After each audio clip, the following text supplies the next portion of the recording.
Hello and welcome to Channel Valley UK's series of feature interviews with British space riders. In today's interview I'm going to be talking to one of the nicest pros you could possibly meet, Ed Clancy. Clancy is one of the world's best ever track riders, with 3 Olympic gold medals to his name in the team pursuit: Beijing, London and Rio. But there's one more that he wants more than anything, and that's Tokyo 2020. But Ed is also far more than a track rider. He's won 2 stages in international stage races. He's been British circuit race champion. And in the Tour Series, until John Moll came along, Ed was the winningest rider in that series. On Wednesday of this week, Ed Clancy and the JLT Condor team met up at the Lilleshall Centre of Excellence. It was there I was able to talk to Ed about what his goals are for 2018 and then further on for the 2020 Olympics. Right, Ed. Where are we in the Olympic cycle for you? Because I know that I spoke to you a little while ago, a few years ago, and you were going to take a break. Yeah. Is the break been shorter than you expected? Have you been enticed back earlier, or is this all to plan? Yeah, I guess the good news is it's been what I wanted it to be. I took a full year off the track, out of the Great Britain system at least. It's nice that they've let me do everything on my terms, which is ace. I'm back for this winter. Yeah. I'll have a little bit more freedom again in the summer. Yeah. And then really when this time next year, it's full on commitment to the track all the way in. But no, the good news is it's been they've been ace really. They've let me do exactly what I want to do. I've had a good gap of there's been no real road racing on for me, towards the end of this year. So it was like, great, let's get back on track. Let's do the World Cup. Yeah. And the good news is there was the track worlds are fairly early, right at the start of March. So I was like, yeah, why not? Let's give it a nudge. Yeah. Well, Manchester World Cup, take you back to one of the races that you've done this winter, and 3:55 was it, or 3:56? Yeah, something like that. Yeah, I think it's high 55 maybe. Yeah. Was that a surprise at this time of year, at this time of the Olympic cycle? Because it's still pretty quick. Because if you go back to, I think it was the first time you broke the world record in the Olympics was 3:53, was it? Or? Yeah, I mean, like when I really started to get going, and the Aussies had the world record from 2004. Yeah. It was a 56, and then it went down. I think we got it in 2008 at the Worlds, and then sort of really moved it on a little bit in Beijing in 2008 to 53. Yeah. And then it sort of come down in every Olympics since, just by a second or so. But yeah, in terms of that 55 we did in Manchester, yeah, great. It's a decent time, or at least it was a decent time, Larry. The game's moving on, and we won the Worlds in 2008 with a 56.3, I think, and at the time everyone, including us, thought that was good. And yeah, to be honest, we could have done that sort of thing again in Beijing and scraped a win. But the game's moved on. There's more than us that are capable of doing that now. We've got the Italians, the Germans, the French. You saw the Europeans, and just physically, and then people's trainings getting better and more professional. In track cycling. The aero games. Well, the Italians are coming into it, and all sorts of teams that we haven't seen for ages. Yeah. The Italians are interesting because if you look back at the history, they've had epic individual and team pursuits that have won multiple Olympic games, time and time again historically. So perhaps there's a little resurgence. It's always been a strong cycling nation, but perhaps this is the start of a new era for those guys. Time will tell, but for sure we got stronger competition in the past. Let's not forget about the Aussies as well, Larry. Yeah. Your favourite, and they think we'd be kidding ourselves if we thought that we could sort of bang out a similar performance to Rio, and win. I don't think it will. I mean, we're gonna have to go faster. Simple as that. Well, the team's changing. Your coach has gone. How are things evolving with the team? Because you've got new riders coming on board who are riding very strongly as well. Yeah, that's good though. I mean, from Not mentioning your names, Ollie. It is shocking. Yeah. To be fair to Ollie, I think he was the strongest rider in our Manchester ride there, which is decent, really. Given his preparation, we got fourth at the Under-23 Road Worlds. Had a little holiday, came back, and he was good there, which bodes well for the future, bodes well for the track worlds for him and the team. We've got Kieran Amani, that's ex-sprinter. And people keep talking about the team pursuit being more and more of a sprint event. So if that's the way it's going to go, then we can't rule guys like him out of the team. I mean, good that there's competition for spaces, because we sort of got lost in, but we've won without Brad in the past, but we've won with him as well, and he's a big asset to the team. Same goes for guys like Geraint Thomas, Pete Kenner. So it's good, and genuinely I think there's more competition for places now than ever. Right. And yourself, how do you see, because GB went through this period where they couldn't beat the Aussies, I have to say, but then they've dominated. How many Olympics? 3 on the trot? Yeah, I guess it's been the third really dominant, perhaps. But they're not getting stale. They are trying new things, and they're getting new blood in the squad. Yeah, we have to. It's sport, isn't it? If you're not moving forward, you're moving backwards. So we try and honestly, I think there's a real good vibe in the place now. I'm a big fan of Sparky. He's doing a great job. Really, Ian's looking after us well at the moment. We've got a new physiologist, Lawrence, in there, new strength and conditioning guy, and I think it's fair to say we're not going to see giant leaps forward in the next 3 months or so before the Worlds, but I think we're on the right path once again. Standard British cycling, to be honest, it's the way they intend it to be, and hopefully we'll build momentum up to the big one again. Which obviously is Tokyo and your big goal. Just final thing on the track side of things, Tokyo. What are your goals? Is it just a team pursuit, or are you still looking? Because I know different guys are trying the Omnium out. The problem with the Omnium is it's much more of an endurance race.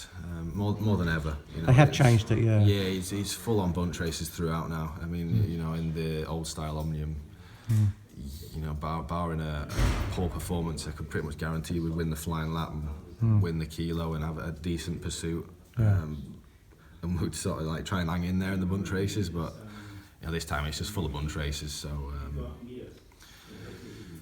it's a tricky one. You could perhaps turn your hand a little bit more towards the endurance side and work a bit more with the road team and develop that side and potentially be a better Omnium rider. Yeah. But these days, I mean, that's going to be an expensive team pursuit, because that event's going in the opposite direction. You need more and more peak power and perhaps less emphasis on aerobic power and backing up ability. So it's. For me, to be honest, I think I'm just going to launch all my eggs in the team pursuit basket. Which you've always. I remember seeing your face in 2005 when you got your first ride, Los Angeles there. So it's like to 2017 now. Yeah, it's been a while, hasn't it? It has been a while, yeah. Yeah. Yeah, holes and wrinkles now, Larry. Nah, it's good though. When I think of it like that, we've had an ace career, and had some great experiences, and I could have quite easily walked away from the whole British cycling programme and track and everything in general, and just continue to ride the road and enjoy myself, and I had a lovely sort of carefree final few years to my career, but I just want to give it one last shot and see what we've got. Whatever happens, we've had an ace time and won some good stuff, but wouldn't it be great to go out with style? But there are a lot of riders, there are some riders I can think of who did their best not to get out of GB. They're trying everything to keep that lifestyle, if you like. Yeah, I mean, what can I say? I mean, I love the road as well. I love the crits. I get dead excited, when we get on the team bus and we head off to a tour series and things like that. And even the road races where I struggle over the hills and stuff. We've got this is my 6th, 7th year now, perhaps even more. There's a reason for that. I love it. I love the team. We've got a great set of riders. So, this is a good environment as is British cycling, and then enjoy that just as much. But I think what I was trying to say is, I've got like nothing to prove on the track anymore. We're kind of not been there and done that. I mean, I'm no illusion of the best track cyclist ever by a long way. But we've done all right. Yeah. But I want to do it one more time. Now, Australia was the first time that you did the camp, the Bendigo thing last year. You're returning again. Yeah. You obviously enjoyed it. It was ace, to be honest, yeah. I've often looked at that camp because this team's been doing it for years now. And I've sort of thought, I don't know, is that too much commitment out there? And, do we need that? Do we need that amount of time away from home? But I've got to say it was pretty good. The Bay Crits, they're not on this year, which is a shame. But like last year, the Bay Crits were a proper riot. We had a real good laugh there. And then we had a couple of weeks training in Bendigo, which was brilliant as well. It's stress-free out there. Yeah. Get a bit of inner peace as well as some like awesome training. Yeah. And then we went to New Zealand, did well over there. Short trip back to Australia and then headed home. And I think it's set up the team for a pretty dominant spring, to be fair. In terms of like the UK races on the road. I think we sort of perhaps more mental after that. The team had confidence and we knew how to win. And that time in Australia allowed us to spend a bit of time with Framey and Brendan Jones and sort of integrate with those guys that I'd never met before, and it proved to be a winner, especially with Brenton. Once we'd sort of found him and we kind of worked with his strengths, we if you put him in the right place at the right time, he made it look easy. He certainly did. Yeah. Well, there's a lot of pictures that prove that. But you've got a couple of goals in Australia. The Sun Tour prologue. Yeah. You like little short efforts. Well, there was there's something on a website. I remember reading it along the lines of it's a shame, but the prologues had to be shortened this year. My eyes lit up. It's 1.6k, I think. Right. I haven't seen the course. It might be hilly. It might be sort of twisty, but I'll give it a nudge. It's in terms of distance. It obviously suits me. Better than the rest of the race is going to suit me, that's for sure. But you can't underestimate how good the road riders are as well. I mean, there's going to be loads of Pro Tour boys there that are keen to impress. The first race of the season and so on. So, I don't expect anything, but I'll try my best. Yeah. And when you come back, because obviously 2019 will be pure track preparation and that. Yeah. So 2018, what are you looking forward to? In terms of the track? Well, no, in terms of the road. The road. First things first, we want to get through the road. We want to have a good crack at that Sun Tour prologue. Yeah. Suffer through the rest of it in reality. Just try and hang in there. Get back and use that aerobic conditioning, add a bit of track speed to that. Track Worlds at the start of March. Yeah. Then I'm going to leave the Commonwealth Games alone and try and prepare best I can for the Tour Series, which will take over the whole of May. Yeah. National Crit Series, National Crit Champs, every single flat road race. I'll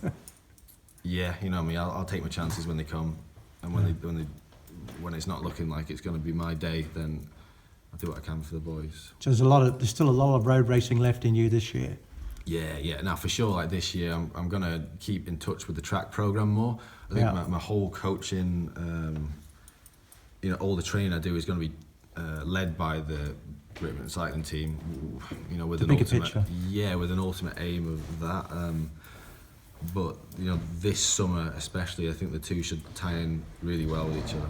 It's not like I'm looking at doing, the Hilly Tour of Britain or things like that, or hacking through Normandy or Loire Cher back to back and so on, like some of these guys are. I'm looking at doing the shorter, punchier races that should, if anything, complement what I'm trying to do on the boards. Oh yeah, you still hungry for it? Racing. I actually think I enjoy it more than ever. I think mentally I'm in a real good place right now. Yeah, better than ever, honestly. If I had this sort of mindset, when I was 23 or 27 perhaps, you could have even done better things. I don't know, I'm happy with life. I feel sort of content and stress-free about getting up and trying my best. And, we don't win every race, but... You still get time for the pursuits, the outside pursuits, the trials riding and the... This summer's been ace for it actually. Now I've just bought a new mountain bike a couple of weeks ago and having fun on that. Yeah, I mean, it's So it's not all the same thing for you. no. You know, you've got to keep it fresh, haven't you? Yeah. I mean, for me, like some lads like to go out and socialise and drink and all that. I mean, that's not for me anymore, and you know, that's my little. That's what I do for fun. The That's my academy little days are escape. gone. Yeah, a long time ago, I'm afraid. Yeah, but yeah, no, I still enjoy life and you know, get out and do things when I can. Okay.